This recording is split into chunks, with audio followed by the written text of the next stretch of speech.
మిత్రులందరికీ శ్రీమైట్స్ ఛానల్ స్వాగతం. మన ఛానల్ను ఆదరిస్తున్న వారందరికీ ధన్యవాదములు.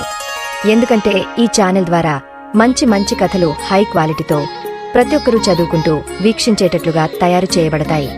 ఈ రోజు స్టోరీ చాలా బాగుంటుంది. ఈ స్టోరీ పేరు సాహసవంతుడు పింగళుడు. ఈ కథ అనేకమైన ట్విస్టులతో, సస్పెన్స్ అండ్ అడ్వెంచర్స్తో, మాయలు మంత్రాలతో మీ అందరికీ నచ్చుతుందని ఆశిస్తున్నాము. ఇది చందమామలో వచ్చిన ఒక సీరియల్ స్టోరీ. ఇక ఆలస్యం చేయకుండా స్టోరీలోకి వెళ్దాము. పూర్వం అవంతి నగరంలో ఒక ముసలి వర్తకుడుండేవాడు. అతనికి 3 కొడుకులు, భార్య ఉన్నారు. అతడు వయస్సులో ఉండగా ఖండాంతరాల్లోని అనేక దేశాలు తిరిగి ఓడవర్తకం వల్ల చాలా ధనం సంపాదించాడు. కాలక్రమాన వయసు ముదిరి వృద్ధాప్యం మీదపడుతుండగా మంచం పట్టాడు. అతడు తన వ్యాపారాన్ని కొడుకులకు అప్పగించాలని ప్రయత్నించాడు. కాని అతడి 3 కొడుకుల్లో పెద్దవాళ్లైన జీవదత్తుడు, లక్షదత్తుడు ఎందుకు పనికిరాని వారుగా తయారయ్యారు. వాళ్లు దురలవాట్లకు లోనాయి ఇంటిపట్టున ఉండేవాళ్లు కాదు. 3వ వాడైన పింగళుడికి ఇంకా 20 ఏళ్లైనా నిండలేదు.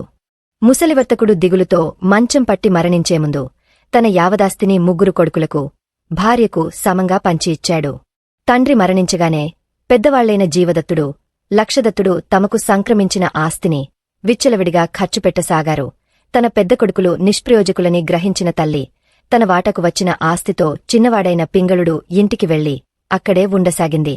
జీవదత్తుడు, లక్షదత్తుడు తమకు వాటాకు వచ్చిన డబ్బు అయిపోగానే తల్లిని వెతుక్కుంటూ పింగళుడి ఇంటికి వచ్చారు. పింగళుడు అన్నలను ఆదరంతో ఆహ్వానించాడు. కాని వాళ్ళిద్దరూ వస్తూనే పింగళుడిని కసిరికొట్టి తల్లి దగ్గరకు వెళ్లి ఆమెను తమ ఇంటికి రావలసిందిగా అడిగారు. తనంటే ఏమాత్రం గౌరవంగాని ప్రేమగాని లేని పెద్ద కొడుకులిద్దరూ తనను వాళ్ల ఇంటికి రమ్మని అడగటంలో ఉన్న రహస్యం ఏమిటో ఆమె గ్రహించింది. భర్త ఇచ్చిపోయిన ధనం కోసం వాళ్లు తనమీద లేని ప్రేమ నటిస్తున్నారు. అందుకని ఆమె కొడుకులిద్దరితో కొంచెంసేపు మంచిగా మాట్లాడి, మీరిద్దరూ పెద్దవాళ్లు, మీ బ్రతుకు మీరు బ్రతగలరు. పింగళుడు అలా కాదు. కనుక వాడికింకా పస్తనమే వదలలేదు. నేను వాడి దగ్గరే ఉండటం అన్ని విధాలా బావుంటుంది అన్నది. దానికి పెద్దవాళ్ళిద్దరూ మండిపడి, సరే నువ్వు వాడి దగ్గరే ఉండు, మాకు అభ్యంతరం ఏమీ లేదు. కాని మా తండ్రి నీపేర పెట్టిపోయిన ఆస్తిలో మా భాగం మాకు ఇచ్చేయి అన్నారు. నేను బ్రతికుండగానే దాంట్లో మీకు భాగం ఎలా వస్తుంది అన్నది తల్లి. ఆ భాగం ఇప్పుడు కాకపోతే తర్వాత మాకు దక్కుతుందన్న ఆశలేదు. ఆ డబ్బు కాస్తా కాజేసి పింగళుడు నిన్ను అయిపో ఆజా లేకుండా చేస్తే మేము ఏం కావాలి అన్నారు పెద్ద కొడుకులు. అన్నలు ఈ విధంగా మాట్లాడటం ఈ పింగళుడికి చాలా అవమానకరంగా తోచింది. అతడు తల్లి దగ్గరకు వెళ్లి, అమ్మా, నువ్వు కావాలంటే అన్నయ్యల దగ్గరికే వెళ్ళు, నీ ఆస్తిలో ఒక్క దమిడి కూడా నాకవసరం లేదు అన్నాడు. తల్లి అందుకు అంగీకరించలేదు. దానితో పెద్ద కొడుకు లిద్దరూ పట్టరాని కోపంతో తల్లిని కర్రలతో మోదసాగారు. చిన్నవాడైన పింగళుడు అడ్డుపడ్డాడు. దానితో వాళ్లు మరింత రెచ్చిపోయి వాణ్ణి చావచ్చితకబాదారు. తల్లి ఎట్లాగో ఇంటినుంచి బయటపడి ఇరుగు పొరుగువాళ్లను పిలుచుకువచ్చింది. వాళ్లు పెద్ద కొడుకులిద్దరినీ గట్టిగా చీవాట్లు పెట్టారు.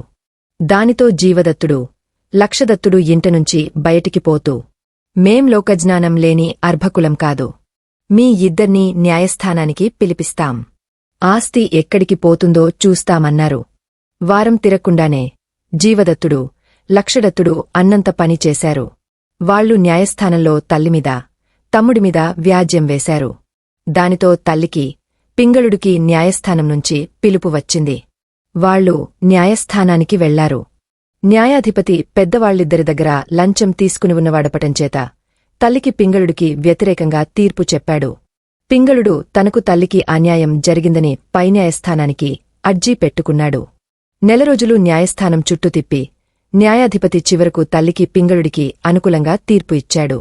తీర్పు తమకు అనుకూలంగా జరిగినా మధ్యవర్తులమంటూ వచ్చి రాజీ రాయబారాలు జరిపిన వారికి, న్యాయవాదులకు పెద్ద పెద్ద మొత్తాలు ఇవ్వటం ద్వారా పింగళుడు, తల్లి ఆస్తి అంతా పొగట్టుకున్నారు. జీవదత్తుడు, లక్షదత్తుడు కూడా కటిక దరిద్రులైపోయారు. వాళ్ళిద్దరూ ఇక పొట్ట గడిచే మార్గం లేక వీధుల వెంట తిరుగుతూ బిచ్చం ఎత్తసాగారు. పింగళుడు తమకు కలిగిన దురదృష్టానికి చింతించలేదు. అతడు తల్లికి ధైర్యం చెప్పి ఒక వల తీసుకుని చేపలు పట్టేందుకు నదికి వెళ్లాడు. చేపలు పట్టే వృత్తికి కొత్తవాడైనా పింగళుడు ఆ సాయంత్రం వరకు నదిలో వలవేసి చాలా చేపలు పట్టగలిగాడు. వాటిని బజారులో అమ్మి ఆ డబ్బుతో ఒక దుకాణదారు దగ్గర ఇంటికి కావలసిన సంబారాలన్నీ కొన్నాడు. ఈ విధంగా పింగళుడు పగలలా కష్టించి చేపలు పట్టి అవి అమ్మగా వచ్చిన డబ్బుతో సుఖంగా కాలం గడుపుతున్నాడు. కొద్ది రోజులకే ఈ సంగతి అన్నలిద్దరికీ తెలిసింది. వాళ్లు పింగళుడు నదికి వెళ్లిన సమయంలో బావురుమని ఏడుస్తూ తల్లి దగ్గరకు వచ్చి ఆకలితో మలమల మాడిపోతున్నామని మొరపెట్టుకున్నారు. లోగడ తనకు ఎంత అన్యాయం చేసివున్నా పుత్రప్రేమ కొద్దీ అవన్నీ మరిచిపోయి తల్లి వాళ్ళిద్దరకు చక్కని భోజనం పెట్టింది. జీపదత్తుడు, లక్షదత్తుడు తల్లికి కృతజ్ఞత చెప్పుకుని గతంలో తాము చేసిన అన్యాయాలకు పశ్చాత్తాపం వెలిబుచ్చారు. తల్లికూడా వాళ్లమీద జాలి తలిచి తమ్ముడు లేని సమయంలో రోజు వచ్చి అన్నం తిని పోవలసిందని వాళ్లకు చెప్పింది. పనిపాట్లు చేసుకుని గౌరవంగా బ్రతకటానికి వళ్ళు వంగని పెద్దవాళ్ళిద్దరూ ఇందుకు చాలా సంతోషించి కేరింతలు కొడుతూ వీధిలోకి వెళ్లిపోయారు. పింగళుడికి ఇవేమీ తెలియవు. అతడు ప్రతిదినం సూర్యోదయంతోపాటే లేచి వల తీసుకుని నదికి పోతుండేవాడు. ఒకనాడు ఎందుకనో అతడు ఎంతసేపు నదిలో వలవేసినా ఒక్క చేపకూడా పడింది కాదు. ఏమి ఈ దురదృష్టం అనుకుంటూ అతడు సూర్యాస్తమయం వరకు ప్రయత్నించి ఏమీ దొరకక వల భుజాన వేసుకుని దిగాలుపడి ఇంటి మార్గం పట్టాడు. దారిలో ప్రతిదినం అతడు సామాను కొనే దుకాణంవాడు ఆ రోజు పింగళుడు దుకాణం దగ్గరకు రాకుండా పోవటం చూచి అతడిని కేకవేశాడు. పింగళుడు దుకాణంవాడి దగ్గరకు పోయి ఆ రోజు తనకు నదిలో ఒక్కగానొక్క చేప అయినా దొరకలేదని, అందువల్ల తన దగ్గర డబ్బు ఏమీ లేదని చెప్పాడు. ఆ మాటలు వింటూనే దుకాణంవాడు నవ్వి, నీకు అవసరమైన సంబారాలని రోజూ ఇక్కడే కొనుక్కుపోతుండే వాడివిగదా, అలాంటప్పుడు ఈ రోజు డబ్బు లేకపోతే మాత్రం ఏం పోయింది, అవసరమైన సరుకులు తీసుకుపో, రేపు డబ్బిద్దూగాని అన్నాడు. పింగళుడు దుకాణంవాడి దయకు కృతజ్ఞత చెప్పి కావలసిన సామానులు తీసుకుని ఉత్సాహంగా బయలుదేరి రోజుకన్నా కొంచెం ముందుగా ఇల్లు చేరాడు. ఆ సమయంలో పింగళుడి అన్నలిద్దరూ ఇంట్లో సుఖంగా భోజనం చేస్తూ తల్లితో కబుర్లాడుతూ కనపడ్డారు. హయాత్తుగా పింగళుడు లోపలకు వచ్చేసరికి వాళ్ళిద్దరూ గడబిడపడి సిగ్గుతో తలవంచుకుని పారిపోజుచారు. పింగళుడు అన్నలిద్దర్నీ ప్రేమతో కోగలించుకుని, అన్నల్లారా, మీరు ఉన్నంతలో హాయిగా భుజించండి. జరిగిపోయిందేదో జరిగిపోయింది. మనం ఒక్క తండ్రి సంతానం గదా అన్నాడు. తమ్ముడు అలా అనేసరికి పెద్దవాళ్ళిద్దరికీ ఎక్కడలేని ఆనందం కలిగింది. వాళ్లు పింగళుడిని మెచ్చుకుని, నువ్వు ఇంత మంచివాడివని మాకు తెలియదు, తెలిస్తే అనవసరంగా నీమీద వ్యాజ్యం వేసి మా ఆస్తితోపాటు నీది కూడా పొగొట్టేవాళ్లం కాదు అన్నారు విచారిస్తున్నట్టు. కొడుకులు విరోధభావం మాని ఒకటైనందుకు తల్లి సంతోషించింది. పింగళుడు ఆ మరుసటి రోజున కూడా మామూలు వేళకే నదికి వెళ్లాడు. ఆ రోజున కూడా సాయంత్రం వరకు ప్రయత్నించినా వలలో ఒక్క చేపకూడా పడలేదు. అతడు తన దురదృష్టాన్ని నిందించుకుంటూ ఇంటికి పోతుండగా దుకాణంవాడు మళ్లీ పిలిచి సంగతి తెలుసుకుని అప్పుగా మరికొంత సామాను ఇచ్చాడు. ఈ విధంగా వరసగా 10 రోజులు నదిలో చేపలు దొరకకపోయేసరికి పింగళుడు విసిగి 11వ రోజున అక్కడికి క్రోసు దూరంలో ఉన్న చిలకల సరస్సుకు చేపల వేట కోసం వెళ్లాడు. చిలకల సరస్సులో అతడు వలవేసి ఒడ్డున కూర్చునేంతలో మైదానమీద ఒక గుర్రపు రోతు వస్తున్న సూచనగా దుమ్ములేచింది. పింగళుడు ఆ వచ్చేవాడు ఎవడై ఉంటాడా అనుకునేంతలో రోతు గుర్రాన్ని దూకిస్తూ పింగళుడు ఉన్న చోటుకు వచ్చి, పింగళా, నువ్వు నాకో సాయం చేసిపెట్టాలి అంటూ గుర్రం దిగాడు. తను ముక్కు మొహం ఎరగనివాడు సరాసరి నా దగ్గరకు వచ్చి పేరు పెట్టి పిలిచేసరికి పింగళుడికి చాలా ఆశ్చర్యం కలిగింది. అతడు ఆ వచ్చినవాడికేసి అనుమానంగా చూస్తూ, నా పేరు మీకెలా తెలుసు? మీకు కావలసిన సాయం ఏమిటి? అన్నాడు. ఆ ప్రశ్నలకు కొత్తవాడు నవ్వి, నీ పేరేమిటో, నువ్వు ఏ సమయంలో ఈ చిలకల సరస్సు దగ్గర చేపలు పడుతూ ఉంటావో అదంతా మా గురువుగారు నువ్వు పుట్టుకు ముందే నాకు చెప్పాడు. అది 40 ఏళ్ల కిందటి మాట. నేనడిగిన సాయం చేయగలవా? అన్నాడు. అదేదో చెప్పండి. ఇంతకు మీ పేరేమిటో చెప్పారు కాదు అన్నాడు పింగళుడు వినయంగా. నా పేరు మండముడు. పోతే నువ్వు చేయవలసిన సాయం ఏమంత కష్టమైంది కాదు. నా చేతులు 2 తాడుతో వెనక కట్టివేసి నన్ను ఎత్తుకుపోయి సరస్సులో పడవెయ్యి. కొద్దిసేపు తరువాత నా తల నీటిపైన కనబడితే వలవేసి నన్ను బయటికి లాగు. అలాకాక కాళ్లుగాని పైకి తేలితే నువ్వు ఈ గుర్రాన్ని పట్టణంలోకి తీసుకుపోయి కాంచనమిశ్రుడు అనే వర్తకుడికి ఒప్పచెప్పావంటే అతడు నీకు 100 మొహరీలు ఇస్తాడు అన్నాడు. పింగళుడు ఆశ్చర్యపోయాడు. ఇదేమిటి? ఇతను చచ్చిపోతానంటున్నాడు. బతికితే కాపాడమంటున్నాడు. పైగా చచ్చిపోతే 100 మోహరీలు ఇస్తానంటున్నాడు. పింగళుడు కొద్దిసేపు ఆలోచించుకొని మండనుడు చెప్పినట్టు చేయటానికి అంగీకరించాడు. మండనుడు గుర్రపు జీనుకు వేలాడుతున్న ఒక తాడు తెచ్చి పింగళుడికి ఇచ్చాడు. పింగళుడు మండనుడి చేతులను వెనక్కు విరిచికట్టి అతన్ని భుజాన వేసుకుని సరస్సు ఒడ్డునే నిలబడి అతన్ని సరస్సులోకి విసిరివేశాడు. 1-2 నిమిషాల కాలం సరస్సులో అలలు లేచి సర్దుమణిగిన తరువాత మండనుడి కాళ్లు ముందుగా నీటిపైకి తేలినాయి. పాపం, చచ్చిపోయాడు అనుకుంటూ పింగళుడు మండనుడి గుర్రాన్ని తీసుకుని పట్టణంలోకి వెళ్లాడు. అక్కడ అతడికి గొప్ప వర్తకుడైన కాంచనమిశ్రుడి దుకాణం తెలుసుకోవటం ఏమీ కష్టం కాలేదు.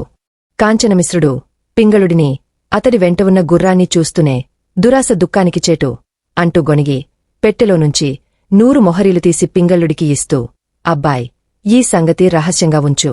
అది నీకు చాలా క్షేమం కూడా అన్నాడు. పింగళుడికి అంతా మాయలాగా అనిపించింది. ఏమిటి?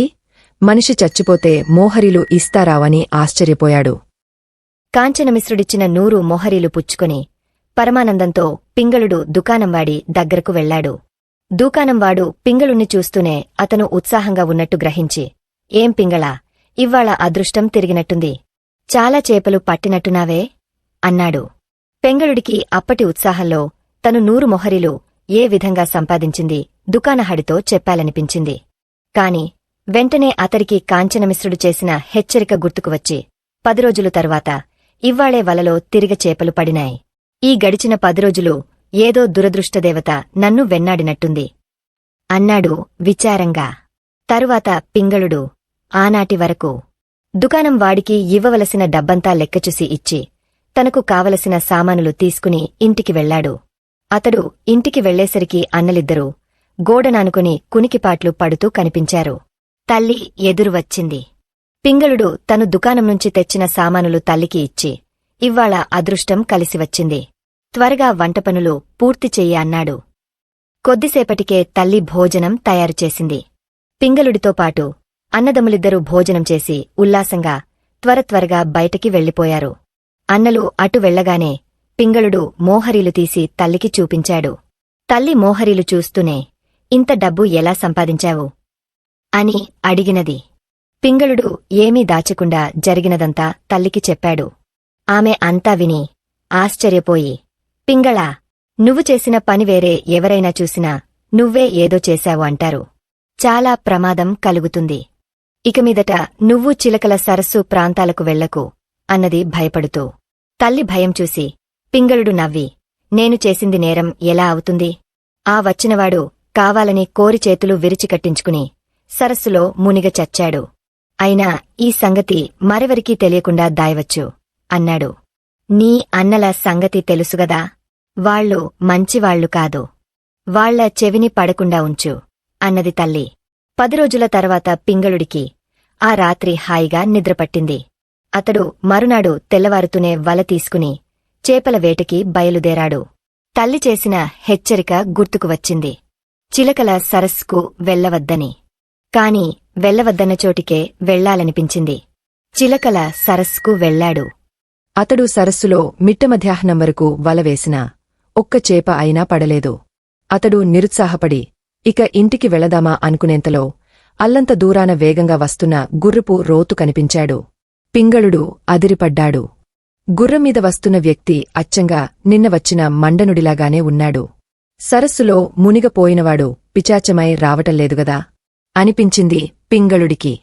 అంతలో గుర్రం అతన్ని సమీపించింది. రోతు నవ్వుతూ గుర్రం మీంచి దిగి, పింగళా, నీనుంచి నాకో సహాయం కావాలి అన్నాడు.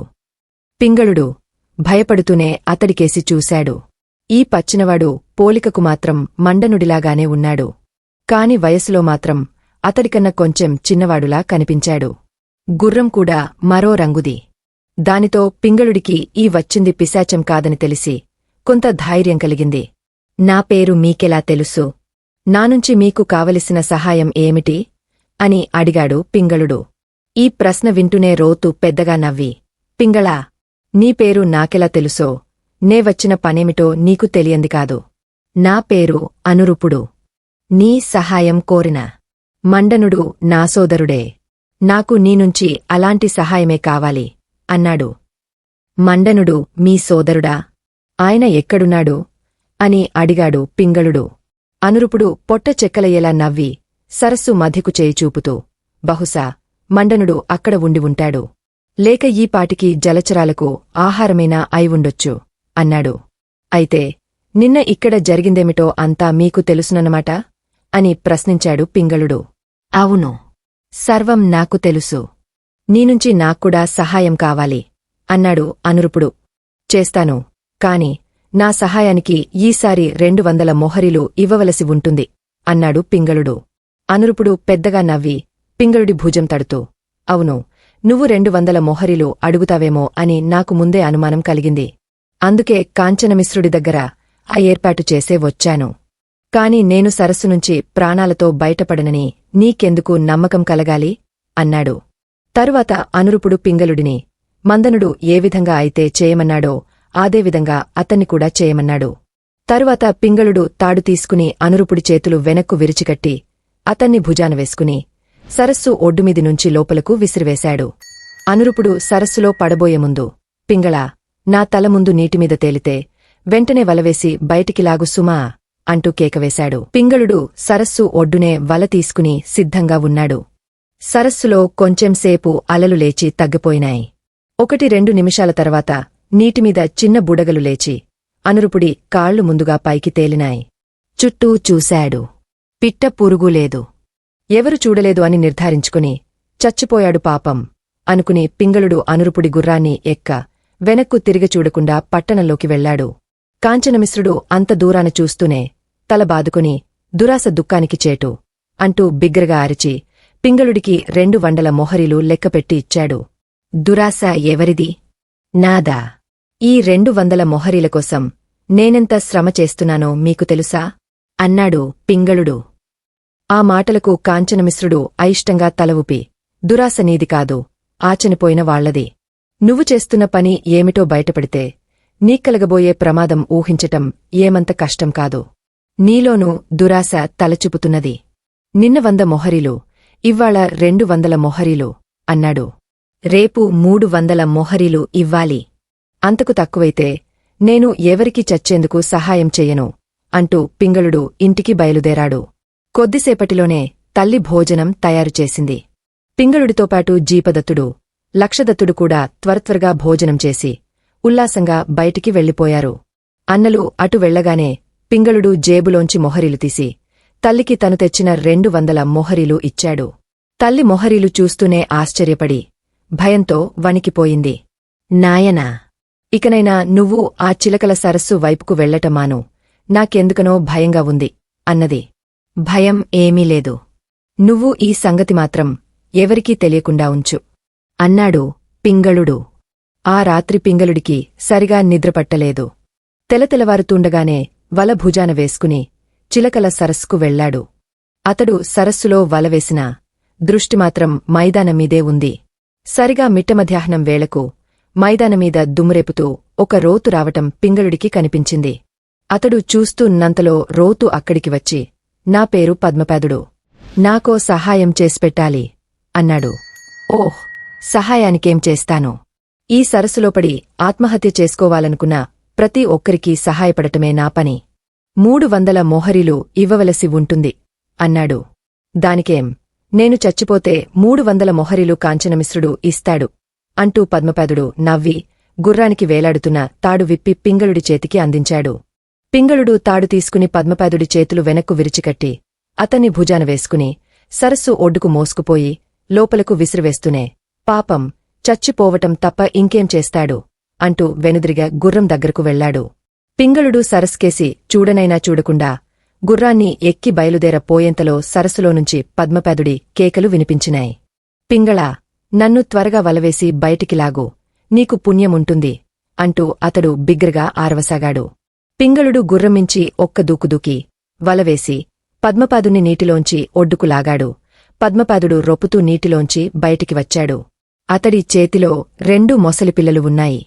పింగళుడు వాటికేసి ఆశ్చర్యంగా చూసి ప్రశ్నించబోయేంతలో పద్మపాదుడు గుర్రం దగ్గరకు వెళ్లి దానిమీద ఉన్న సంచిలోంచి ఒక గాజుజాడి తీసి దానిలో మొసలి పిల్లలను పడవేసి మూతపెట్టాడు. పింగళుడు పద్మపాదుడికేసి, ఆ మొసలి పిల్లలకేసి ఓమారు అనుమానంగా చూసి, పద్మపాదా, నువ్వు చాలా అదృష్టవంతుడివి, బ్రతికి బయటపడ్డావ్. సరే, నా 300 మొహరీల మాటేమిటి? అన్నాడు.